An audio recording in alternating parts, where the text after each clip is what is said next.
سبحانك لا علم لنا إلا ما علمتنا إنك أنت العليم الحكيم۔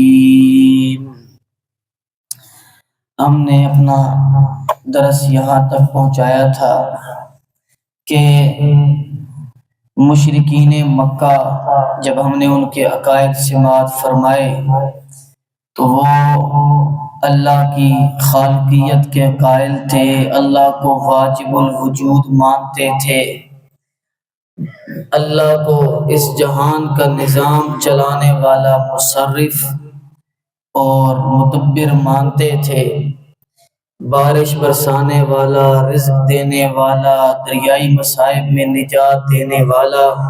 بالتفصیل آپ نے سماعت فرمائے کہ مشرکین مکہ یہ سب مانتے تھے۔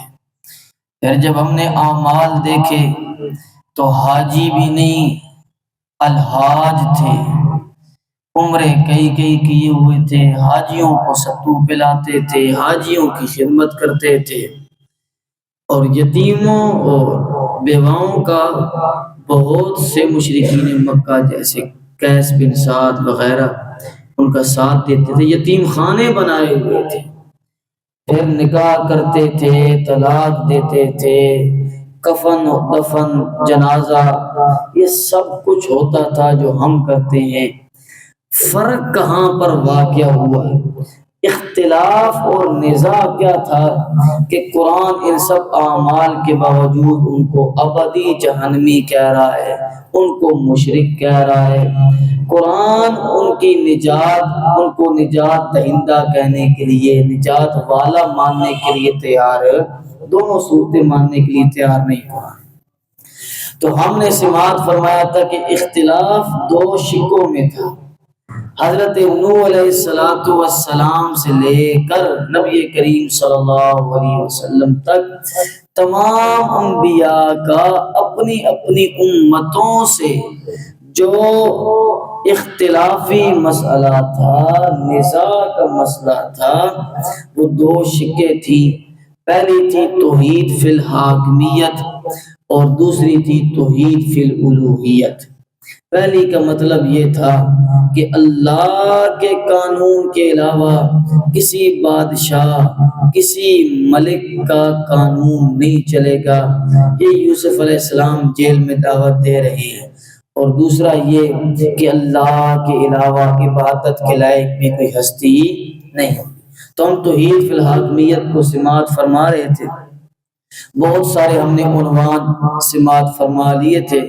آج اگلا عنوان یہ ہے کہ قرآن کے ہوتے ہوئے، قرآن یہ قانون کی کتاب ہے، اس کے ہوتے ہوئے کسی اور قانون کی قطعاً کوئی اجازت نہیں ہے۔ سورۃ الانعام آیت نمبر 114۔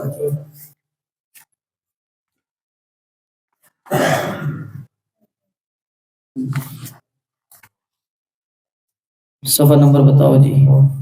افغیر اللہ ابتغی حکما وهو الذی انزل الیکم الکتاب مفصلا۔ 100 صفحہ نمبر 169 نہیں ہو سکتا، کیا ہوا؟ ہاں سورہ انعام ہے 169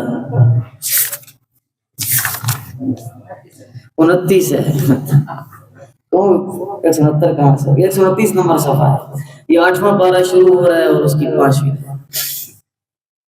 یہ دیکھیں، یہ میں افغیر اللہ ابتغی حکما، افغیر اللہ، کیا اللہ کے علاوہ، ابتغی حکما، یہ کوئی فیصل، کوئی حاکم، کوئی قانون بنانے والا ڈھونڈ رہے ہیں؟ اللہ ہے جو حکیم بھی ہے، خبیر بھی ہے، من لدن حکیم خبیر۔ اس کے ہوتے ہوئے یہ کسی دنیا کے انسان کو چاہ رہے ہیں کہ وہ انہیں قانون بنا کے دے؟ وَهُوَ الَّذِي، اور حال یہ ہے کہ اس ذات نے انزل الیکم، تمہاری طرف نازل کی، الکتاب، عظیم الشان کتاب، مفصلا، تفصیل سے بیان کرنے والی۔ اللہ نے قرآن میں ہر فیصلہ، ہر حکم، ہر قانون بتا دیا۔ اب اس قرآن کے ہوتے ہوئے ہمیں کسی انسانی قانون کی ضرورت نہیں، ہمیں کس کے قانون کی ضرورت ہے؟ اللہ کے قانون کی ضرورت۔ اس کو فہم سلف میں سمجھیں۔ تفسیر سعدی میں امام عبد الرحمن ناصر السعدی لکھتے ہیں کہ وَحُكْمٌ لِلْمَخْلُوقِ فَإِنَّهُ مُشْتَمِلٌ عَلَى النَّقْصِ وَالْعَيْبِ وَالْجُورِ، جو لوگوں کے فیصلے اور لوگوں کے بنائے ہوئے قانون ہوتے ہیں نا، وہ نقص، ان کے اندر عیب ہوتے ہیں، ان کے اندر نقص ہوتے ہیں، ان کے اندر ایک کمیونٹی کے اوپر ظلم ہوتا ہے، بربریت ہوتی ہے۔ جیسے قانون کا ٹھیکیدار امریکہ، آج سے 10 سال پہلے تک وہاں سیاہ فام جنگ لڑتے رہے کہ ہمیں حقوق دیے جائیں۔ امریکہ میں 2 قسم کے لوگ رہتے ہیں، ایک گورے اور ایک سیاہ فام۔ اوباما سیاہ فاموں میں سے تھا۔ آج تک وہ سیاہ فام لڑ رہے ہیں کہ ہم بھی انسان ہیں، ہمیں حقوق دو۔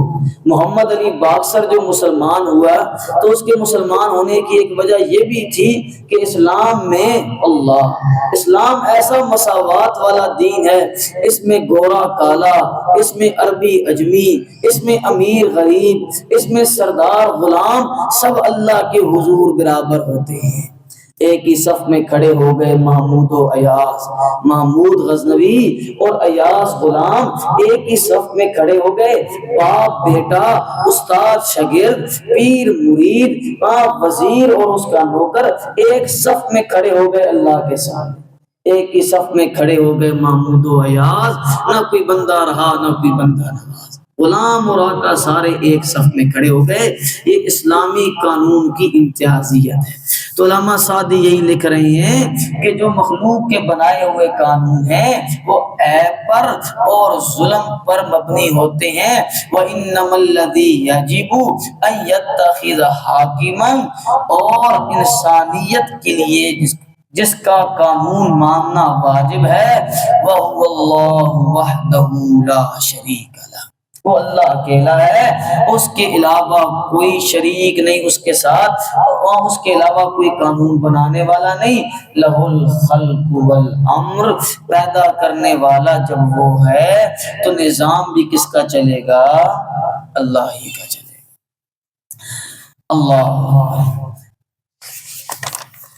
اللہ کے قانون کو، اللہ کے فیصلے کو چھوڑ کر کسی اور قانون کو ماننے والے، ان کی سزا کیا ہے؟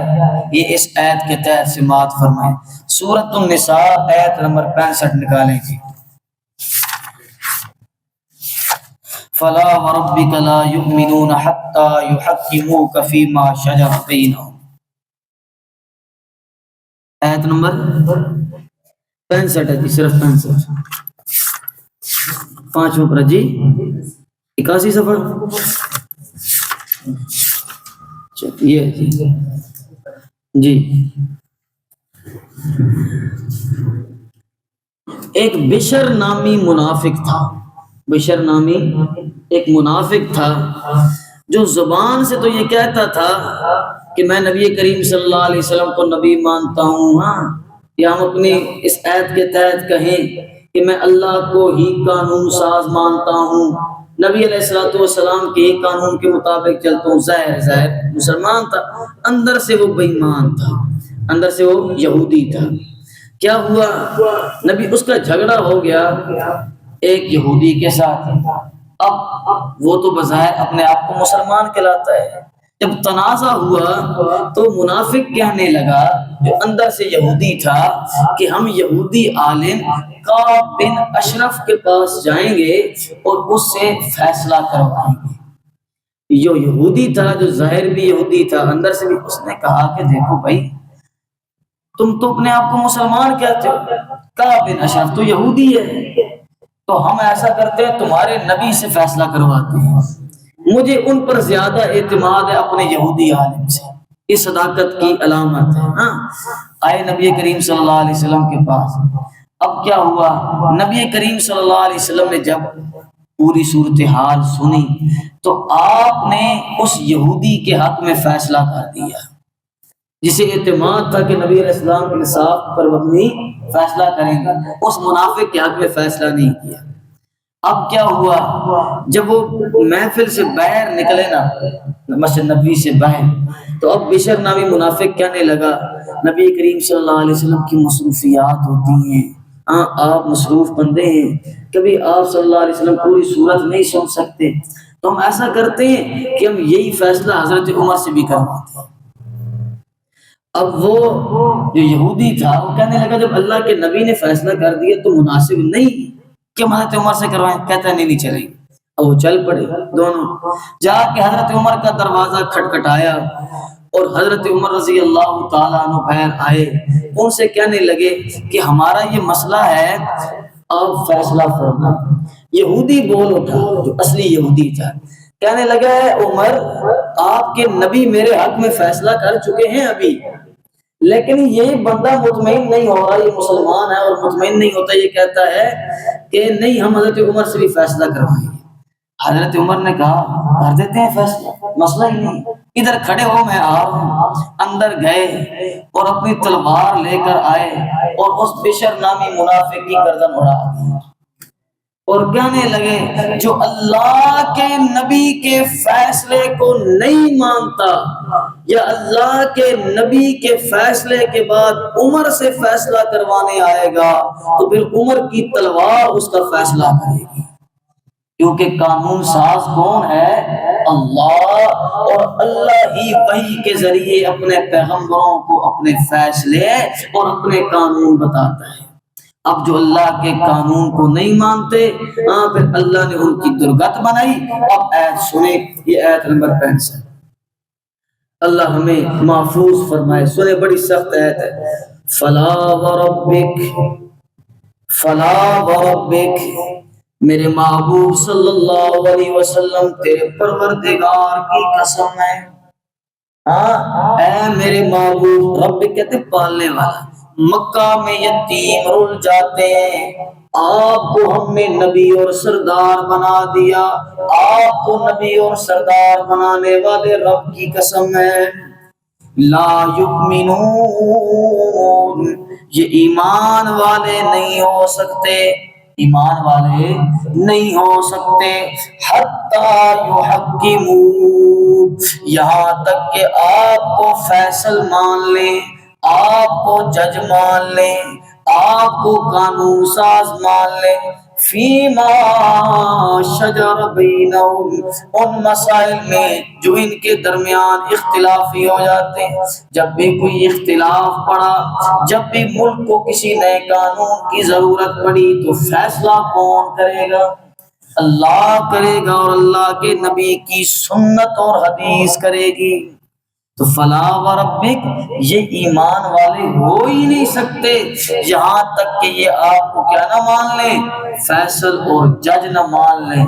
اب دیکھ لیں کہ ہماری حالت اس وقت کیا ہے، ہاں لیکن ہم ایمان کے ادنا درجے پر انشاءاللہ ہوں گے کہ دل میں اس قانون کو برا سمجھیں گے، ہاں مجبور ہے اس ملک میں رہنا ہے، لیکن ہم دل سے اس قانون کو تسلیم، ہم کہتے ہیں اللہ کے نظام کو ملک کے اندر نافذ ہونا چاہیے۔ اسی صورت نساء کی آیت نمبر 176 میں آ جائیں، الم تر الی الذین یزعمون، کیا خیال ہے ان لوگوں کا، یزعمون کیا گمان ہے ان کا، بتاؤ جی صفحہ نمبر بتاؤ، یہ 180 ہے جی، یہ 176 نہیں صرف 76 ہے۔ علم اسی سے پچھلا صفحہ جو پہلے کھولا ہوا تھا، الم تر الی الذین یزعمون، کیا خیال ہے ان لوگوں کا، کیا گمان ہے ان لوگوں کا، انہم آمنوا، کہ یہ ایمان لائے بما انزل الیک، اس کے اوپر جو آپ کی طرف ہم نے نازل کی۔ یہ کہتے ہیں کہ ہم قرآن کو مانتے ہیں، کس کو مانتے ہیں جی؟ قرآن، یہ ہے صفحہ نمبر 80 کے، یہ کہتے ہیں کہ ہم قرآن کو مانتے ہیں، وما انزل من قبلک، آپ سے پہلے آنے والی تورات کو بھی مانتے ہیں، انجیل کو بھی مانتے ہیں، زبور کو بھی مانتے ہیں۔ ہاں، اللہ کی نازل کردہ کتابوں پر ان کا کیا ہے؟ ایمان۔ یہ زبان سے کہتے ہیں کہ ہم مومن ہیں، لیکن یریدون، وہ چاہتے ہیں، ان یتحاکموا الی الطاغوت، کہ وہ حاکم مان لیں، فیصل مان لیں، قانون ساز مان لیں، یا اپنے فیصلے کروائیں الی الطاغوت، کس سے؟ ہاں، طاغوت کے پاس اپنے فیصلے لے کے جائیں۔ وقد امروا ان یکفروا بھی، اللہ نے ان کو حکم دیا تھا کہ تم نے طاغوت کا انکار کرنا ہے۔ کس کا انکار کرنا ہے؟ ادھر ہی انگلی رکھیں اور تیسرے پارے میں آ جائیں، انگلی ادھر رکھیں تیسرے پارے کے پہلے صفحے پر، تیسرا پارا پہلا صفحہ، آیت الکرسی سے نیچے۔ اللہ نے کیا حکم دیا ہے ہم انسانوں کو؟ تیسرا پارا پہلا صفحہ نمبر 39، یہ نیچے سے آیت الکرسی جہاں ختم ہو رہی ہے۔ لا اکراہ فی الدین، دین کے اندر کوئی سختی نہیں۔ دین کا ہم کل معنی کر چکے ہیں، یاد ہے سورہ یوسف میں کیا تھا، ما کان لیأخذ اخاہ فی دین الملک، یوسف علیہ السلام اپنے بھائی کو بادشاہ کے قانون کے مطابق مصر میں نہیں روک سکتے تھے، ہم نے انہیں ایک ترتیب بتائی کہ آپ یہ والا معاملہ کریں، آپ اپنے بھائی کو روک لیں۔ اب سنیں، فقط تبین الرشد من الغی، اللہ نے ہدایت کو اور گمراہی کو، اللہ نے ہدایت کو اور سرکشی کو، اللہ نے بات ماننے کو اور بات کا انکار کرنے کو بالکل واضح واضح کر دیا ہے۔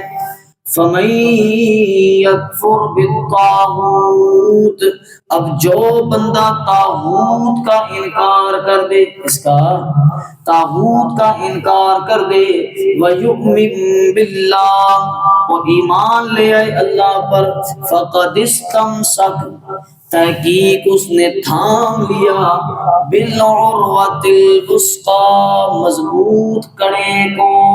کس کو تھام لیا؟ مضبوط کڑے۔ اب ادھر ہی رکے اور ایک حدیث پر، حدیث یہ ہے مسند احمد کی روایت ہے، یہ عروۃ الوثقیٰ کی پر حدیث ہے۔ حدیث یہ ہے، راوی ہے حضرت امامہ الباہلی رضی اللہ تعالی عنہ، کہتے ہیں کہ رسول اللہ صلی اللہ علیہ وسلم نے ارشاد فرمایا، لَتُنْقَضَنَّ عُرَى الْإِسْلَامِ عُرْوَةً عُرْوَةً، اسلام ٹوٹے گا کڑی کڑی کر کے۔ کیا کر کے؟ ایک ایک کڑی کر کے ٹوٹ، کڑی سمجھتے ہیں؟ ہاں، جو زنجیر کا ایک کڑا ہوتا ہے، دوسرا کڑا اس کے اندر داخل ہوتا ہے، تیسرا کڑے نے اس کو پھر پکڑا ہوتا ہے، اسے کڑا کہتے ہیں۔ تو اسلام جو ہے یہ کڑی کی طرح ہے، اور جب ٹوٹے گا تو یہ کیسے ٹوٹے گا؟ کڑی کڑی کر کے ٹوٹے۔ کیسے ٹوٹے گا؟ پہلے ایک کڑی ٹوٹی، پھر دوسری، پھر تیسری۔ اب کیا ہوا؟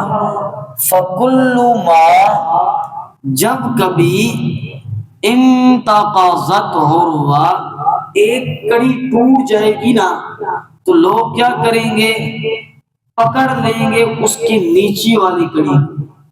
ایک کڑی ٹوٹی تو اہل ایمان نے دوسری کڑی کو پکڑ لیا، پھر وہ ٹوٹی، پھر تیسری کڑی کو پکڑ لیا، کہ کہیں ہم سے اسلام چھوٹ نہ جائے۔ لیکن اصل اسلام آہستہ آہستہ نکلتا جائے گا، کڑیاں ٹوٹتی جائیں گی۔ وَأَوَّلُهُنَّ نَقْضًا، اور جو سب سے پہلے اسلام کی کڑی ٹوٹے گی، فرمایا الحکم، وہ یہی حکم اور یہی قانون اور یہی اسلامی خلافت ٹوٹے گی۔ وَآخِرُهُنَّ الصَّلَاةُ، اور جو سب سے آخری کڑی ٹوٹے گی وہ نماز ہوگی۔ کون سی ہوگی؟ یعنی لوگ نماز تو پڑھتے رہیں گے، زکوٰۃ تو دیتے رہیں گے، لیکن اللہ کے قانون کو چھوڑ چکے ہوں گے۔ اللہ کے قانون کو، اسی کو اللہ کے قرآن نے کہا فَمَن يَكْفُرْ بِالطَّاغُوتِ وَيُؤْمِنْ بِاللَّهِ، جس نے اللہ پر ایمان لایا تو اس نے اللہ کے کڑے کو کیا کر دیا؟ مضبوطی سے تھام لیا۔ اس کے اوپر ابن باز کا ایک قول ہے، وہ بڑے مزے کا ہے۔ وہ کہتے ہیں کہ اولها نقضا، جو سب سے پہلی چیز ٹوٹے گی وہ یہ ہے کہ الحکم، اس کا معنی بالکل ظاہر ہے، وہ کیا ہے؟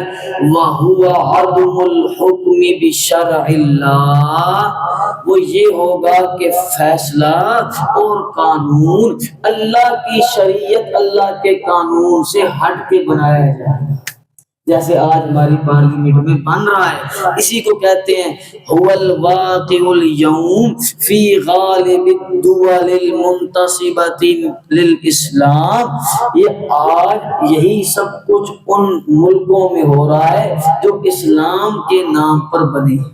اس کے نام پر بنے ہیں، اسلام کے نام پر بنے ہیں، لیکن اسلامی قوانین کو اپنے ملکوں میں نافذ نہیں کرتے۔ یہ حدیث ان کا بیان ہے، یہ حدیث کس کا بیان ہے؟ ان کا بیان ہے۔ یہ تو حدیث آ گئی اور وہ وسقا پر۔ اب اس طاغوت کو قرآن نے جگہ جگہ بیان کیا، والذین اجتنبوا الطاغوت، وہ لوگ جو طاغوت کو چھوڑ دیں گے، طاغوت کا انکار کر دیں گے، ان یعبدوہا، کہ طاغوت کی بات مانیں، اس کی عبادت کریں، وانابوا الی اللہ، اور اللہ کی طرف رجوع کریں گے، لہم البشریٰ، کامیابی انہی کے لیے ہے، خوشخبری انہی کے لیے ہے۔ اب دیکھیں جی طاغوت ہے کیا ہے؟ یہ پیچھے بڑا رولا مچا رہا تھا کہ طاغوت کسے کہتے ہیں؟ طاغوت کل ما عبد من دون اللہ وکل ما حکم من دون اللہ فہو الطاغوت، ہر وہ ذات، ہر وہ ہستی جس کی اللہ کے علاوہ عبادت کی جائے اور وہ اس عبادت پر راضی ہو، یہ شرط ہے، اس عبادت پر کیا ہو؟ راضی ہو، تو اسے طاغوت کہتے ہیں۔ وَكُلُّ مَا حُكِمَ مِن دُونِ اللَّهِ، اور ہر وہ شخص، ہر وہ ذات، ہر وہ رائے، ابھی ہم حوالے پڑھتے ہیں، ہر وہ رائے کہ جو اللہ کے قانون کے علاوہ جس کا قانون مانا جائے اور وہ راضی بھی ہو کہ اللہ کے قانون کو چھوڑ کر میرا قانون مانا جائے، تو فَهُوَ الطَّاغُوتُ، وہ طاغوت ہے۔ وہ کیا ہے؟ تو آسان الفاظ میں یہ ہو گیا کہ اللہ کے علاوہ جس کی عبادت کی جائے اور وہ اس پر راضی ہو، اور اللہ کے علاوہ جسے حاکم مانا جائے اور وہ اس پر راضی ہو، اسے کیا کہتے ہیں؟ طاغوت کہتے ہیں۔ ابن تیمیہ رحمہ اللہ نے مجموع الفتاوی کے اندر لکھا الطاغوت، طاغوت کہتے ہیں اسم لکل ما تجاوز به العبد من معبود او متبوع او مطاع، ہر وہ ذات، ہر وہ شخص جو اپنی حد سے تجاوز کر جائے، اسے اپنی حد سے تجاوز کر جائے، اسے طاغوت کہتے ہیں۔ اور المطاع فی غیر ما انزل اللہ، اور پیروی کرے اس قانون کی جو اللہ نے نازل نہیں کیا، تو آپ اسے طاغوت کہیں گے۔ کیا کہیں گے؟ طاغوت کہیں گے۔ سید قطب نے بھی اس کو ذکر کیا۔ علامہ شنقیطی رحمۃ اللہ علیہ نے عذول بیان کے اندر اپنی تفسیر کے اندر بڑا خوبصورت معنی لکھا اور کہتے ہیں من لم یحکم بشرع اللہ، جو اللہ کے قانون کے علاوہ کسی دوسرے قانون کو مان لے، واتبع الاحکام الوضعیہ المخالفہ لشرعیہ، اور ایسے قانون بنا لے کہ وہ قانون اللہ کے وضع کردہ قانون کے خلاف ہو، جیسے آپ کے ملک میں LGBT کے قانون بن رہے ہیں، ہم جس پرستی کے قانون بن رہے ہیں، ختم نبوت کے خلاف قانون بن رہے ہیں، یہ ہے اللہ کے نازل کردہ قانونوں کے خلاف قانون بنا لے، فَهُوَ دَاخِلٌ فِي مَعْنَى الطَّاغُوتِ، وہ بھی طاغوت کے معنی میں شامل ہے۔ وہ بھی کون ہے جی؟ طاغوت ہے۔